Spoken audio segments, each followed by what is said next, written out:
الحمدللہ رب العالمین والصلاة والسلام علی رسول الامین وعلی آلہ وصحبہ اجمعین اما بعد۔ آج کا موضوع ہے بھائی پر بہن کے حقوق۔ بھائی بہن کا جو رشتہ ہے، بھائی بہن سے مراد سگا بھائی سگی بہن، ویسے تو ہر مسلمان کا بھائی ہوتا ہے، لیکن ہمارے موضوع میں جو بھائی بہن ہے اس سے مراد کیا ہے؟ سگے بھائی بہن، ایک ماں باپ کے اولاد، یا باپ الگ الگ ہو یا ماں الگ الگ ہو، بہرحال خونی رشتے سے جو بھائی بہن ہوتے ہیں وہ ہمارا موضوع ہے۔ تو ایک بہن کے تعلق سے ایک بھائی کو کیا کیا کرنا چاہیے، ایک بہن کے تعلق سے ایک بھائی کی کیا کیا ذمہ داریاں بنتی ہیں، اس پر ہم انشاءاللہ بات کریں گے۔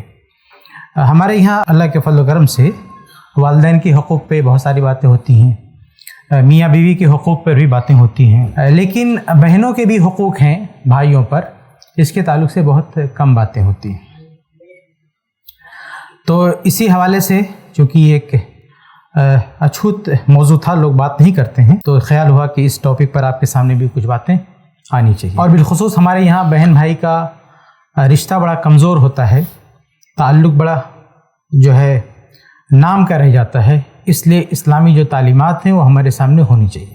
انشاءاللہ کوشش ہوگی کہ 10 چیزیں آپ کے سامنے اس حوالے سے پیش کی جائیں۔ تو آئیے شروع کرتے ہیں۔ سب سے پہلی چیز یہ ہے کہ بہن بھائی کا جو رشتہ ہے، اس رشتے کی نوعیت کیا ہے وہ ہم سمجھ لیں۔ دیکھیے، ایک ہوتا ہے میاں بیوی کا رشتہ، یہ رشتہ ہم بناتے ہیں، ہم چنتے ہیں اس رشتے کو، اور ایک رشتہ ہے خون کا رشتہ، جو رشتہ پیدائشی طور پر بنتا ہے، اس کو رحمی رشتہ کہتے ہیں، اور یہ جو میاں بیوی کا رشتہ ہوتا ہے اس کو سحری رشتہ کہتے ہیں، اور یہ جو خون کا رشتہ ہوتا ہے، بھائی کا بھائی سے، بھائی کا بہن سے، بیٹے کا ماں سے، ماں کا بیٹے سے، خونی رشتہ ہے، بلڈ ریلیشن، اس کو کہتے ہیں رحمی رشتہ۔ تو قرآن اور حدیث میں جہاں جہاں یہ تعلیمات ہیں صلہ رحمی کی، اس سے مراد یہی رشتہ دار ہیں جو خون سے رشتے میں آتے ہیں۔ اور میاں بیوی والا جو رشتہ ہے، سسرالی جو رشتہ ہے، اس کے لیے بھی قرآنی آیات ہیں، حدیثیں، اس سے انکار نہیں ہے، اس کے بھی حقوق ہیں، لیکن جب جب آپ کسی قرآن کی آیت میں یا حدیث میں سنتے ہیں صلہ رحمی کرو، صلہ رحمی کرو، تو اس سے مراد خون کے رشتوں کو نبھانا ہوتا ہے۔ جیسے صلہ رحمی کے تعلق سے بہت ساری احادیث ہے، صلہ رحمی کریں گے تو آپ کی عمر بڑھے گی، آپ کے رزق میں برکت ہوگی، ایسے بہت سارے فضیلت کی باتیں ملیں گی آپ کو کہ صلہ رحمی سے یہ ہوتا ہے، یہ ہوتا ہے، یہ ہوتا ہے۔ تو صلہ رحمی سے مراد کیا ہے؟ رحمی رشتے سے کون سا رشتہ مراد ہے؟ خون کا رشتہ مراد ہے، یعنی خون کے رشتوں کو نبھانے کی جو فضیلت ہے وہ بہت زیادہ ہے، بلکہ خونی رشتے کو آپ کبھی توڑ نہیں سکتے، ختم نہیں کر سکتے، اختلافات کتنی ہی شدید کیوں نہ ہو جائیں۔ جیسے میاں بیوی کا رشتہ ہے نا، تو اگر اس اختلافات بہت آگے بڑھ گئے تو اس رشتے کو ختم کر سکتے ہیں، شوہر طلاق کے ذریعے، بیوی خلا کے ذریعے، طلاق ہو گیا، خلا ہو گیا، رشتہ ختم۔ اس طرح ختم کہ دونوں ایک دوسرے کو دیکھ بھی نہیں سکتے، مطلب ایک دوسرے کے لیے اجنبی ہو گئے، ایسا رشتہ ختم ہوتا ہے کہ شوہر اس بیوی کو دیکھ بھی نہیں سکتا، جس کے ساتھ گھر میں رہتا تھا اس کو نظر اٹھا کے دیکھ بھی نہیں سکتا، ایسا رشتہ ختم ہوتا ہے۔ لیکن بھائی بہن کا جو رشتہ وہ کبھی ختم نہیں ہو سکتا، نہ آپ ختم کر سکتے ہیں، چاہے اختلافات کتنے ہی شدید کیوں نہ ہو جائے، نہ آپ کو ختم کرنے کی اجازت ہے، بلکہ الٹا شریعت کا حکم کیا ہے کہ اگر یہ خونی رشتے تم سے کٹے تو تم ان کو جوڑو۔ یہاں ہر حال میں جوڑنے کا حکم ہے، ان رشتوں کو آپ کاٹ نہیں سکتے۔ اس سے آپ سمجھ سکتے ہیں کہ جو خونی رشتہ ہے اس کی اہمیت کتنی ہے۔ ہمارے یہاں دیکھیے ایک غلط فہمی یہ ہے کہ بیٹی ہو یا بہن ہو، شادی ہو جاتی ہے یا شادی سے پہلے ہی کیا کہتے ہیں یہ پرائے گھر کی ہے، شادی کے بعد کہتے ہیں بیٹی پرائے گھر کی دھن ہوتی ہے، پرائے گھر کی ہوتی ہے، شادی کے بعد کہتے ہیں تو پرائے ہو گئی، یہ اپنے گھر چلی گئی، بہن کو بولتے ہیں اپنے گھر چلی گئی، حالانکہ باپ کا گھر اس کا گھر ہے، پرماننٹ اس کا جو گھر ہے باپ کا گھر ہے۔ ایک عورت کا پرماننٹ جو گھر ہے وہ اس کے باپ کا گھر ہے، بہن ہے اس کے بھائی کا گھر ہے، اور باقاعدہ شریعت نے باپ کی پراپرٹی میں اس کا حصہ رکھا ہے، کسی کہنے کی بات نہیں ہے، اس کا حصہ بھی ہے، اس کا گھر ہے، اس کی جگہ ہے، پرماننٹ ہے۔ کل کو اگر طلاق وغیرہ ہوگا تو لوٹ کے یہیں اپنے گھر پہ آئے گی،